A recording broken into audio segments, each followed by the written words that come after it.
Halo semua, kembali lagi bersama Yudi di sini. Di video kali ini saya akan memberikan tutorial belajar database programmer. Nah, video tutorial ini nanti saya akan bagi menjadi beberapa video. Ini adalah bagian pertamanya. Jadi teman-teman tetap terus harus ikuti ya, jangan sampai ketinggalan. Sebelum kita mulai, jadi ada beberapa hal yang harus teman-teman siapkan untuk belajar database programmer. Yang pertama adalah niat. Jadi teman-teman kalau mau belajar harus punya niat juga supaya bisa serius. Nah, yang kedua adalah tools. Jadi ada beberapa tools yang memang kita harus siapkan untuk menunjang kita untuk belajar menjadi database programmer. Nah, tools yang pertama yaitu udah pasti adalah RDBMS-nya atau Relational Database Management System. Nah, di sini saya akan gunakan MySQL. Jadi teman-teman bisa download aja langsung di Google, ketik MySQL atau yang lebih mudah lagi bisa menggunakan XAMPP. Di dalamnya sudah ada MySQL-nya. Tools yang kedua itu adalah SQLyog. SQLyog ini perangkat lunak yang menghubungkan kita dengan MySQL atau interface-nya ya. Jadi teman-teman boleh install, boleh enggak, ini opsional. Tapi kalau saya rekomendasikan teman-teman untuk install. Nah, semua tools tadi itu silahkan teman-teman download di Google ya. Jadi tinggal ketik MySQL atau XAMPP. Terus yang selanjutnya adalah SQLyog. SQLyog-nya cari yang free saja, yang community ya. Jadi SQLyog community. Nah, itu semua toolsnya itu free teman-teman. Jadi aman untuk menggunakannya. Oke, selanjutnya kita langsung masuk ke tutorialnya. Nah, di video ini saya tidak akan menjelaskan bagaimana cara installnya karena sangat mudah ya. Nah, kalau sudah, kita coba cari XAMPP. Kalau saya pakai XAMPP. Nah, di sini teman-teman bisa lihat ada Apache dan MySQL, jadi di start saja MySQL-nya. Nah, kalau sudah, start juga Apache-nya. Nah, kalau untuk Apache opsional. Jadi, kalau teman-teman sudah menggunakan SQLyog, teman-teman tidak perlu menggunakan Apache lagi, ya. Karena dia tidak perlu jalan di browser. Nah, coba kita start saja. Oke, sudah running. Nah, selanjutnya teman-teman ada dua opsi, bisa menggunakan SQLyog ataupun menggunakan phpMyAdmin. Nah, kalau sudah di running XAMPP-nya, teman-teman buka browsernya. Sini saya menggunakan Chrome, ketik localhost. Nah, kalau ingin melihat MySQL-nya, database-nya, klik menu phpMyAdmin.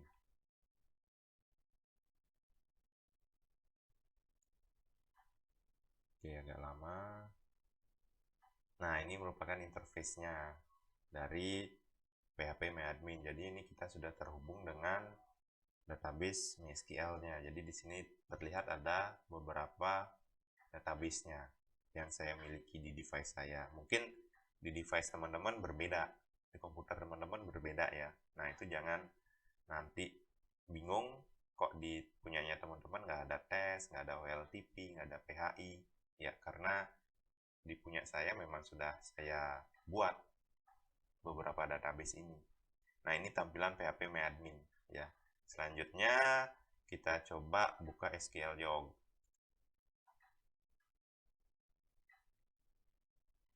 Oke. Nah, ini adalah tampilan SQLyog. Sebenarnya kurang lebih sama. Perbedaannya adalah kalau SQLyog di sebelah kanannya, ya ini ada lembar kerjanya, ya. Jadi kita mau ngetik sintak atau code-nya itu di sini, begitu. Nah, kalau phpMyAdmin, ya, nah itu tampilannya seperti ini, ya. Jadi kalau mau ketik sintaknya, teman-teman bisa cari SQL-nya di sini, ya. Nah, jadi ada beberapa kekurangan dan kelebihan dari masing-masingnya. Kalau saya lebih nyamannya menggunakan SQLyog. Karena kalau kita ngetik sintak di SQLyog, dia nggak akan hilang. Dan kita bisa ngetik lebih dari satu line sintak, begitu.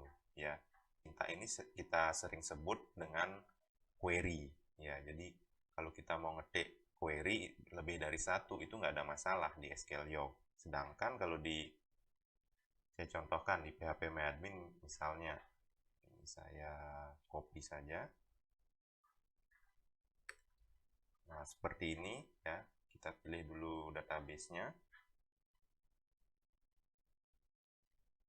Nah, begini teman-teman. Jadi kalau kita pindah page, klik OK, nah sintaknya hilang. Yaitu ke salah satu kekurangan dari phpMyAdmin. Jadi kenapa saya lebih rekomendasikan SQL Yolk, cari saja yang versi free ya, yang community untuk digunakan sebagai awal kita belajar. Karena kalau seperti ini dia nggak akan hilang. Misalnya kita klik ini database OLTP-nya, nah dia nggak akan hilang. Dan ini bisa kita tambah lembar kerjanya, new query editor. Nah seperti itu. Jadi sangat mudah ya. Nah kalau sudah, jadi ini adalah halaman kerja dari SQL Yolk, teman-teman. Coba saya perbesar terlebih dahulu biar terlihat. Nah, ini halaman lembar kerjanya ya, yang ada query-nya, sintak query-nya, yang di bawah ini adalah hasilnya. Jadi kalau kita melakukan eksekusi terhadap query-nya, nah hasilnya di bawah. Kalau error, muncul error misalnya seperti ini, saya buat error terlebih dahulu. Nah, dia akan seperti ini hasilnya di bawah, begitu. Nah, sebelum kita masuk langsung secara teknisnya, jadi teman-teman di basis data itu ada dua jenis bahasa. Yang pertama adalah DDL. Ya. Jadi DDL adalah Data Definition Language. Nah, fungsinya yang nanti untuk melakukan manipulasi terhadap tabel, database ya. Jadi membuat tabel, membuat database itu menggunakan bahasa DDL. Yang kedua adalah DML ya. Nah, DML ini adalah Data Manipulation Language ya. Nah, DML ini nanti yang kita gunakan untuk insert data, untuk CRUD ya. Create, read, update, dan delete di dalam tabelnya. Jadi yang kita lakukan manipulasi itu adalah datanya. Begitu guys. Nah, yang kita akan pelajarin dulu adalah DDL-nya. Ya, jadi Data Definition Language. Karena kita harus membentuk database-nya dulu, baru kita bisa menginput atau melakukan manipulasi terhadap data yang ada di dalam tabel. Nah, sebelum masuk lagi nih, jadi ke teknisnya, jadi saya jelaskan dulu struktur dari basis data ya, atau database. Jadi database, teman-teman bisa lihat di sini ya. Nah, di sini ada beberapa database nih. Nah, ini adalah merupakan database, jadi jangan sampai miss. Database itu dia letaknya paling atas ya. Jadi di mana data itu disimpan, nah itu sebenarnya ada di field namanya ya. Jadi kalau kita jabarkan, yang paling atas itu adalah database ya. Terus selanjutnya itu ada yang namanya tabel ya. Jadi di dalam database terdapat banyak tabel. Ini saya buka. Nah, ada banyak tabel ya. Di dalam tabel ini terdapat field atau yang disebut dengan kolom. Nah, ini ada kode produk, nama produk, jumlah, dan total. Nah, di dalam field inilah baru data itu tersimpan. Gitu. Kita coba lihat ya. Nah, seperti ini. Ya, jadi datanya 0. Saya buka yang ada datanya. Nah, ini. Ya, jadi dalam field ini baru data itu tersimpan. Tersimpannya berupa row. Ya, berupa baris, teman-teman. Begitu.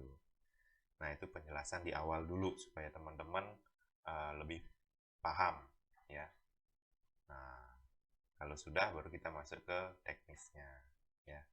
Nah, yang kita lakukan dulu adalah bahasa DDL, Data Definition Language. Di sini bagaimana kita cara membuat database, melihat struktur database. Nah, contohnya seperti ini. Jadi ini adalah sintak untuk membuat database. Create database, ini adalah nama database-nya, teman-teman. Nama ada. Nah, seperti ini. Nah, kalau pada umumnya, kalau kita belajar programmer, ya baik itu di bahasa pemrograman PHP, JavaScript, terus C, nah itu biasanya ada titik komanya, ya.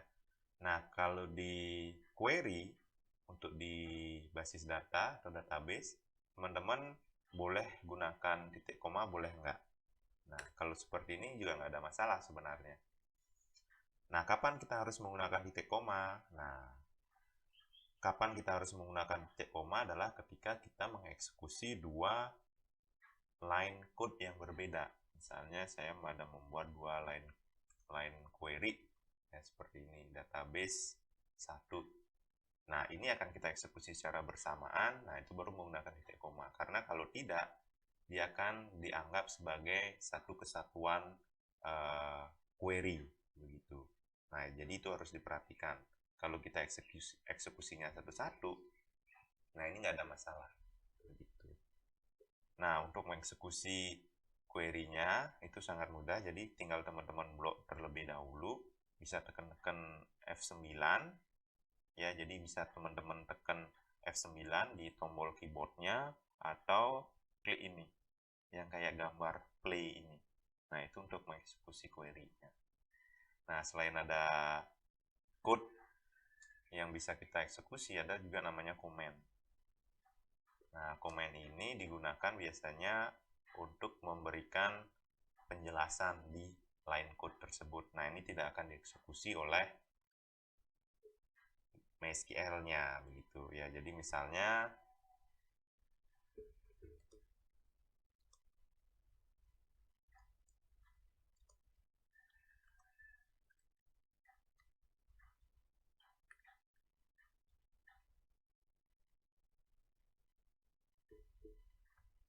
nah, contohnya seperti ini. Jadi kalau kita buat komen khususnya di MySQL menggunakan SQL Log, nah ini hijau warnanya ya.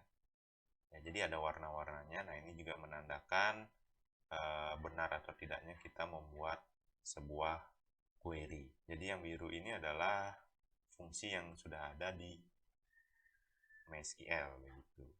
Nah, oke, langsung aja ya. Jadi kita coba buat database belajar. Nah, seperti ini. Ini kita blok ya. Jadi kalau mau blok komennya juga boleh sekalian. Eksekusi.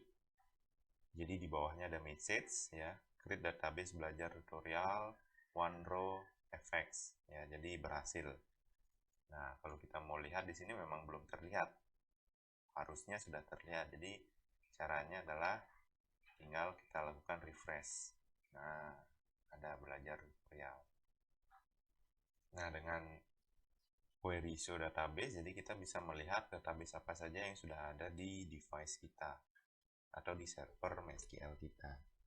Nah, di sini saya ada memiliki beberapa ya yang tadi kita buat belajar tutorial. Nah, ini adalah bahasa DDL. Kalau sudah kita buat database ya, jadi kita harus tahu juga kita bekerja di database mana begitu. Nah, kalau contohnya di sini itu sebenarnya mudahnya tinggal kita pilih aja salah satu di sini. Ya, kita mau bekerja di database mana. Ya, ataupun bisa di sini. Nah, tinggal diklik. Nah, ini artinya kita bekerja di database information schema ya. Nah, kalau di query itu bisa kita pilih dengan use nama database-nya.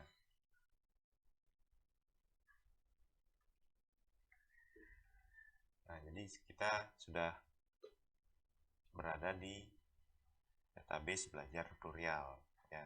Nah, kalau kita sudah bisa membuat database, selanjutnya kita membuat tabelnya ya. Jadi bagaimana query dari kita untuk melakukan create tabel. Nah, ini jadi create tabel, nama tabelnya apa ya. Nah, itu selanjutnya kita kurung buka supaya mudah.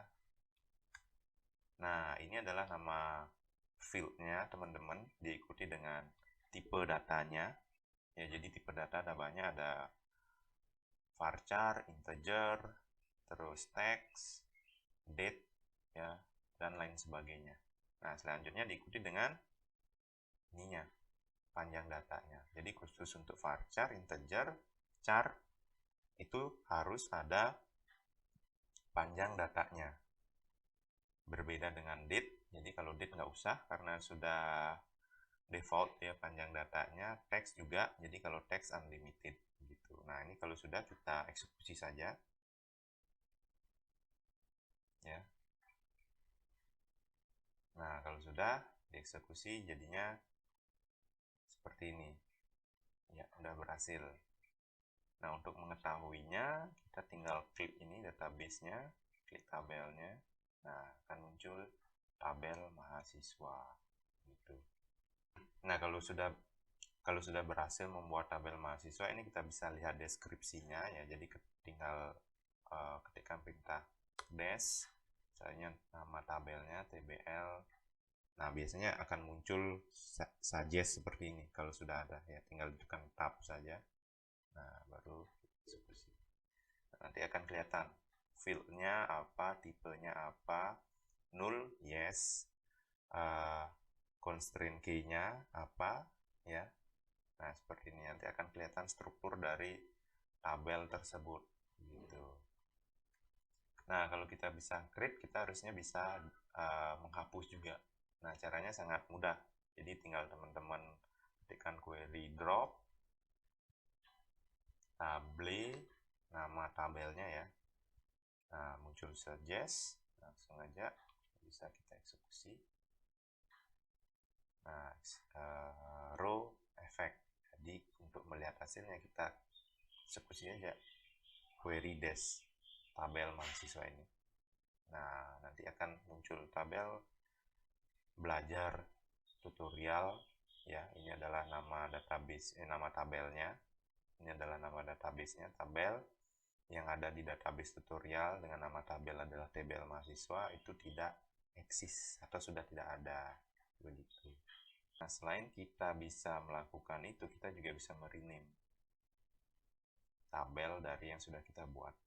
Contohnya tabel mahasiswa tadi karena terlalu panjang, misalnya saya ubah atau saya rename menjadi tabel MAS seperti ini. Eksekusi.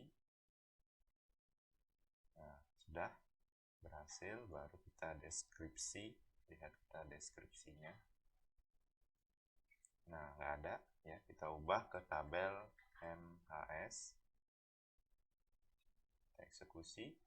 Nah, berhasil ya. Jadi terlihat tabelnya sudah berubah namanya. Selain kita mengubah nama tabel tadi, kita juga bisa menambahkan field. Misalnya kita lupa di tabel mahasiswa harusnya ada field agama. Nah, atau kolom agama. Nah, itu bisa kita tambahkan dengan menggunakan query alter tabel. Contohnya di sini seperti ini. Jadi alter tabel, nama tabelnya, add nama fieldnya, diikuti dengan tipe datanya dan juga panjang ya. Jadi kita bisa menambahkan satu atau lebih dari satu seperti ini. Nah, ini jadinya ada dua field yang kita tambahkan, agama dan hobi. Kita eksekusi langsung. Nah, efek, terus kita lihat deskripsinya. Nah, seperti ini. Jadi ada tambahan yaitu STR agama dan STR hobi. Ya. Nah, penamaan field kalau saya biasanya saya tambahkan STR. Jadi ini untuk menandakan bahwa dia adalah tipe datanya string. Kalau int itu adalah tipe datanya integer, kalau tanggal itu adalah tipe datanya date. Jadi untuk memudahkan kita melihat gitu. Impact-nya kemana? Nanti impact-nya ketika kita memasukkan data. Jadi kalau kita ingin memasukkan data, nah sudah tahu, oh ini tipe datanya apa.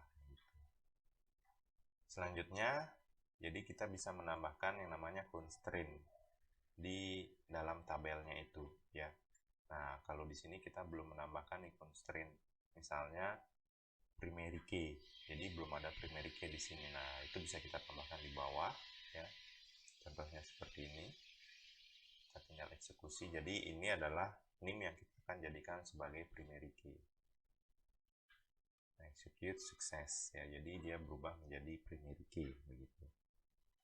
Nah, selain kita bisa melakukan manipulasi terhadap tabel yang seperti sudah kita lakukan tadi, jadi bisa merubah nama tabel, ya bisa menambahkan field pada tabel, bisa menambahkan constraint pada tabel tersebut, Nah, jadi kita juga bisa merubah nama field yang ada di dalam tabel. Contoh di sini adalah jenis kelamin. Ya, jadi namanya sebelumnya adalah INTJK. Nah, ini akan saya rubah ke INT jenis kelamin. Beserta tipe datanya dan panjang datanya. Gitu. Nah, kita tinggal eksekusi saja langsung. Iya, begitu. Ya. Itu tadi teman-teman beberapa query DDL yang kita gunakan untuk melakukan pembuatan database, manipulasi database, pembuatan tabel, dan juga untuk melakukan manipulasi tabel. Nah, selanjutnya akan kita coba untuk membuat query untuk mendefinisikan foreign key. Nah, di sini kita harus membuat dua tabel. Jadi yang pertama itu adalah tabel yang akan di-reference, terus yang berikutnya adalah tabel yang mereference tabel sebelumnya. Nah, jadi di sini akan saya contohkan membuat tabel karyawan misalnya. Jadi teman-teman di sini bisa melihat field yang pertama ini adalah strNick ya. Nah, di sini teman-teman bisa lihat domain constraint yaitu not null. Nah, di sini ada query baru yaitu auto increment. Fungsi auto increment itu adalah menambahkan secara otomatis angka. Misalnya 1 ya. Jadi ketika kita menginputkan data ke dalam tabel karyawan ini tanpa ada value yang dimasukkan ke field strNick, dia secara otomatis akan langsung menjadi value-nya adalah 1. Selanjutnya seperti itu. Jadi akumulasi. Jika di input yang pertama 1, yang kedua 2, yang ketiga 3, yang keempat 4, yang kelima 5. Namun perlu diingat tipe datanya harus berupa integer. Jadi tidak boleh varchar ya, karena dia adalah akumulasi, jadi perhitungan. Nah, ini yang baru auto increment. Nah, auto increment ini biasanya digunakan untuk primary key ya. Jadi di sini kita langsung mendefinisikan primary key dalam query tabel. Create tabel karyawan, strNick, primary key strNick. Nah, di sini juga ada unique ya, yaitu NIDN. Jadi hampir sama dengan primary key. Kalau unique ini tidak boleh ada data yang double antara row 1 dengan row 2 yang ada di data karyawan tersebut. Kalau kita sudah membuat tabel karyawan, jadi kita eksekusi terlebih dahulu. Ingat harus dieksekusi terlebih dahulu teman-teman. Karena nanti ketika dia mereference harus ada tabel karyawan ini. Nah, di sini sudah berhasil kita meng-create tabel karyawan. Selanjutnya kita membuat tabel jadwal yang nantinya akan mereference tabel karyawan. Nah, ini query dari tabel jadwal. Jadi di sini teman-teman bisa lihat di paling bawah ya. Jadi ada query foreign key strNick, reference tabel karyawan strNick. Selanjutnya ada on delete, cascade, on update, cascade. Nah, ini apa artinya? Jadi query ini mendefinisikan bahwa tabel jadwal ini yaitu strNick di sini itu adalah merupakan foreign key yang mereference ke tabel karyawan yang ada di atas, mereference tabel karyawan yang ada di atas, yaitu di strNick. Nah, di sini ada didefinisikan foreign key-nya, ya, on delete, cascade, on update, cascade. Nah, ini apa maksudnya? Jadi, maksudnya on delete ini adalah ketika tabel karyawan ini strNick-nya di-delete, nah otomatis yang di sini juga ikut terdelete datanya. Begitu. Jadi terintegrasi dia. Kalau on update, artinya jika strNick ini diupdate, misalnya dari 001 ke 002, nah otomatis semua foreign key strNick yang ada di sini, yang 001 tadi, nah itu akan otomatis terupdate ke 002. Begitu.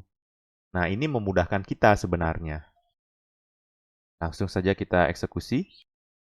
Oke, sudah berhasil. Kita refresh sekarang tabelnya.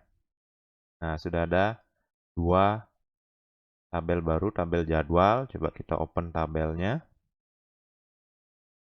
Nah, di sini teman-teman bisa lihat, jadi ada yang seperti strnik seperti ini. Jadi kalau kita klik, nah ini biasanya kalau ada tabelnya, kalau ada datanya di tabel karyawan, nah itu dia akan nyambung. Contoh misalnya saya masukkan di sini.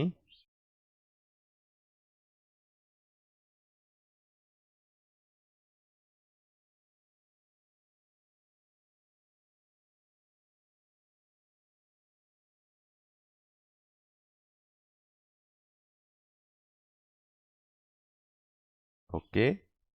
Nah, dia otomatis teman-teman ya. Jadi tadi saya nggak ada ngisi. Nah, ini ada tulisan auto karena di auto increment. Nah, selanjutnya kita cek tabel jadwal. Nah, jadi dia nyambung dengan tabel karyawan yang tadi kita buat. Tadi kita masukkan data di tabel karyawan, yaitu strnik-nya 1, namanya Yudi, tanggal lahirnya sekian. Nah, dia nyambung di sini. Coba kita buka, nah nyambung ya. Jadi tinggal kita select. Nah, misalnya hari 1, jamnya oke, jam akhir, nah, oke. Nah, jadi 1 di sini ya. Coba kita di sini update. Oke, kalau sudah kita ke tabel jadwal. Nah, dia otomatis akan berubah menjadi 2. Gitu. Selanjutnya coba kita delete di sini. Kita lihat tabel jadwal, nah otomatis langsung terdelete juga. Gitu. Nah, itu adalah contoh untuk mendefinisikan foreign key. Sebenarnya pendefinisian foreign key ini opsional, boleh didefinisikan, boleh tidak. Kalau didefinisikan, nah seperti itu jadi contohnya. Nah, ini bisa kita pilih on delete atau on update begitu. Ya. Kalau didefinisikan seperti itu, jadi dia tidak fleksibel. Namun memudahkan kita sebenarnya karena datanya harus terintegrasi. Jadi penggunaannya tergantung kebutuhan teman-teman. Itu tadi video tutorial belajar pemrograman database bagian pertama. Nah, tadi kita sudah membahas query DDL, Data Definition Language. Nah, semoga videonya bermanfaat. Jangan lupa ikutin video selanjutnya. Di video selanjutnya kita akan membahas DML, Data Manipulation Language. Nah, apa itu DML? Nah, teman-teman bisa ikuti video selanjutnya.